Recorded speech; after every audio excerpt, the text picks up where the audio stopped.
님도 만나고, 네. 너무 따뜻했던 조세호 님도 만나고, 그랬죠. 네. 해줬던 그 언니의 남편이시죠. 맞아요. 네.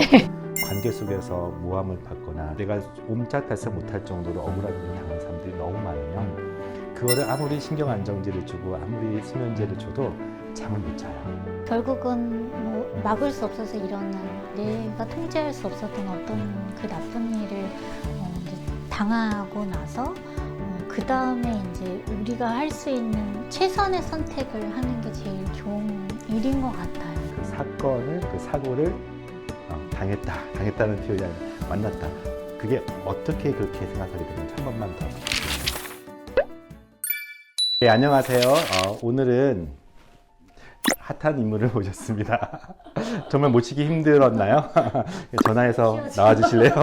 매우 쉬웠죠. 요즘 많은 사람들이 검색도 하고 또 감동도 받고 사실은 굉장히 많은 사람들이 오랫동안 사랑해온 우리 지선 씨, 지선아 사랑해를 저의 인맥을 동원해서 오늘 같이 왔는데요. 사람들이 궁금할 거예요. 이 조그만 채널에 이런 스타가 어떻게 감히 저의 이 작은 방을 왔을지 저희 인연 좀 알려주시겠어요? 제가 보스턴에서 이제 대학원 석사 과정을 시작하려고 했을 때 룸메이트가 있었죠. 엄마처럼 네, 뭐 밥도 해주고 제가 밖에서 힘든 일 그거 다 들어주고 또 해줬던 그 언니의 남편이시죠. 맞아요. 네. 제가 가면서 언니 밥을 1년을 먹었고 가면서 기숙사로 좀 쫓겨났어요. 다시 한번 죄송하게 됐어요. 아유. 지선 씨 당연히 알 거지만 간단하게 말씀드리면 이 책만 놓고 보면은 지선아 사랑해라는 책은 제가 옛날 책을 좀 못 구했고요. 이건 다시 지은 책인데 그때가 몇 년이었죠? 그 책이 나온 게? 첫 책이 나온 건 2003년이었고 2003년, 20년 네. 전. 네, 아유 오래됐어요. 벌써. 네. 특별히 드디어 2023년에 어떤 방송에 출연했다고요? 아유, 유키즈 그렇게 서운하던 방송에 윤우님도 만나고, 네. 너무 따뜻했던 조세호 님도 만나고, 그랬죠. 네. 실제 만난 게 맞았나? 좀 만져봤을 걸, 이런 생각이 뒤늦게. 이번에 SBS에서 그 첫 수업을 따라가면서 뉴스에서 그것도 근데 그 뉴스에서 그대로 막 어떡하지 하면서 와, 큰일 났다. 저도 제가 그 소리를 한 줄을 모르고, 네. 평소에 너무 그 큰일 났다를 너무 많이 들었기 때문에 이거 가장 지선 씨답다. 이 당황하면서 헤쳐나가면서 안 그런 척하면서 되게 평범한 그리고 평범하다는 표현보다는 되게 수수하고 순수한 영혼이기 때문에 제가 이제 모시고 싶었던 가장 큰 이유는 인생에서 굉장히 어려움을 당한 사람들을 제가 상담할 때가 되게 많을 때 그때마다 지선 씨 얘기를 해요. 감동받았던 그 단어 하나가 뭐냐면은 그 사건을, 그 사고를 당했다는 표현이 아니라 만났다.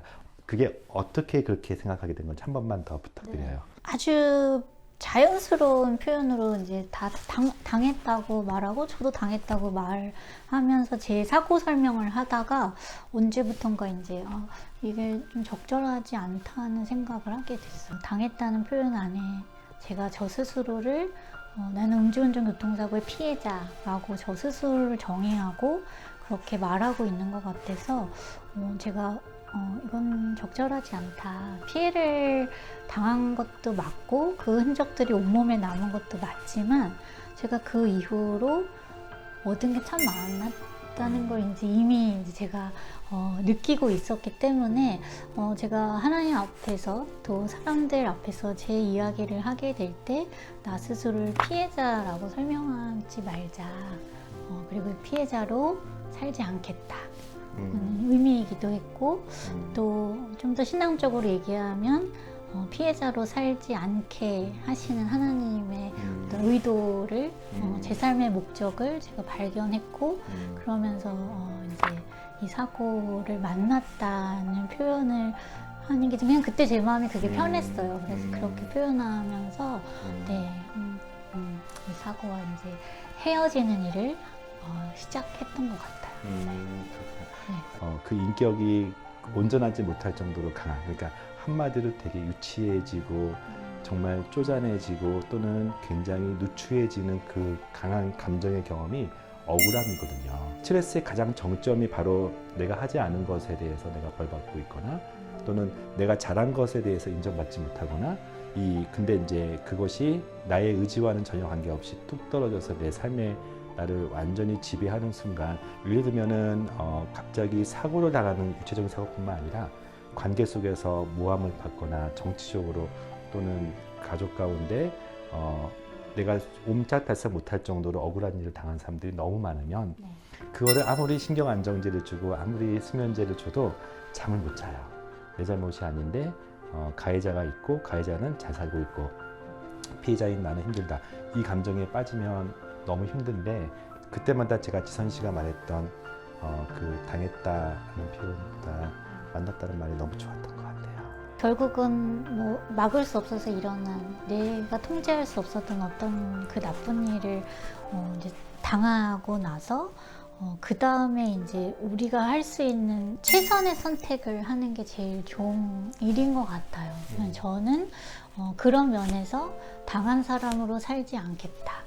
만나고 헤어지는 사람으로 살겠다는 선택을 할 수 있었던 것 같고, 결국은 이게 뭐 한순간에 뭐 누가 옆에서 뭐 그렇게 해야 됩니다, 뭐 합시다, 막 이렇게 해서가 아니라 내 삶에 일어난 많은 일들을 정말 많이 생각하고 억지로라도 다시 그때를 돌아보고 그 안에 있었던 의미들을 발견하고 그렇게 다시 자기가 해석해낼 수 있을 때 자기만의 어떤 선택, 가장 좋은 선택을 하실 수 있을 거라는 생각이 들어요.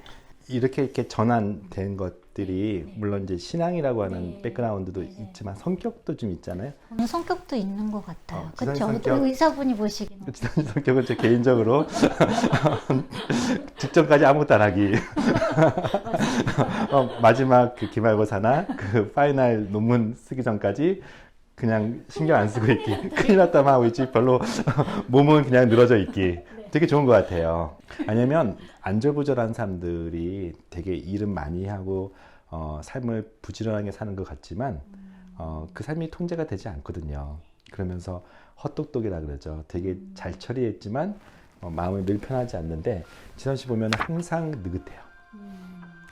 주변 사람들이 오히려 지금쯤 논문 써야 되는데, 지금쯤 뭐 저기 진도 나가야 되는데, 그리고 학생들도 혹시 볼 수 있지만 교수님의 그 힘들었던 공부 시간을 잠깐 좀 돌이켜 보고 싶어요. 저는 이제 석사를 2개를 하고 네. 처음에 이제 간 전공이 재활 상담이었는데 하다 보니까 이게 아닌가 보다 이렇게 알게 돼서, 근데 결국 끝까지 잘 마치고 그리고 이제 사회복지를 하게 되면서 또 다시 석사 박사를 하니까 시간이 길었는데요.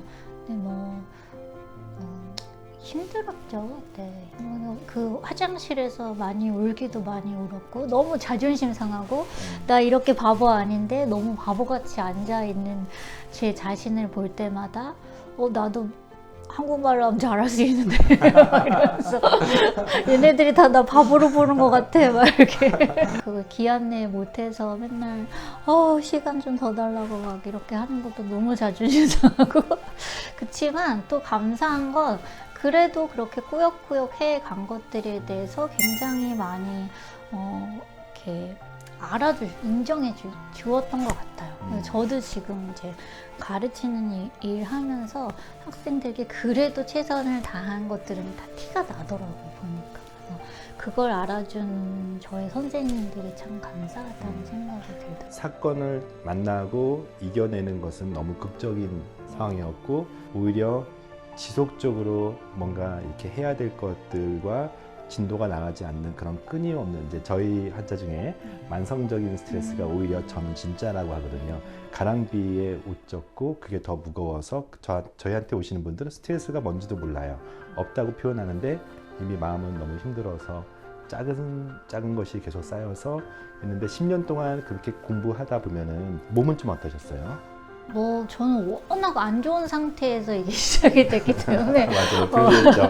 네, 그래서 유학 갈 때 이미 이제 사람들이 할 수 있을까 이렇게 생각하는 중에 그래도 뭔가 할 수 있게 돼서 너무 신이 났던 상태로 가서 또 혼자서도 살 수 있게 되고 그러면서 그냥 그렇게 견뎠었는데 사실은 진짜 너무 많이 피곤하고 힘들었던 시간들이 사실은 있었죠. 그리고 이제 특히나 사회복지 석사할 때는 이틀을 학교를 풀타임으로 다니고 3일을 풀타임으로 인턴십을 해야 되니까 밤에 오면 또 숙제를 해야 되는 거예요. 주말도 없고 스트레스가 이렇게 뭔가 온오프가 돼야 되는데 이것으로부터 벗어날 뭔가가 있어야 되는데 아무것도 존재하지 않는 거예요. 어떻게 그러니까 보면 가장 힘들었던 인생에서 힘든 그랬던 시기가 것 같아요. 체력적으로도 힘들고 정신적으로도 좀 이렇게 많이 또 다음 스텝을 박사과정을 준비하기도 했어야 돼서 그것도 또 다른 스트레스가 또 존재하고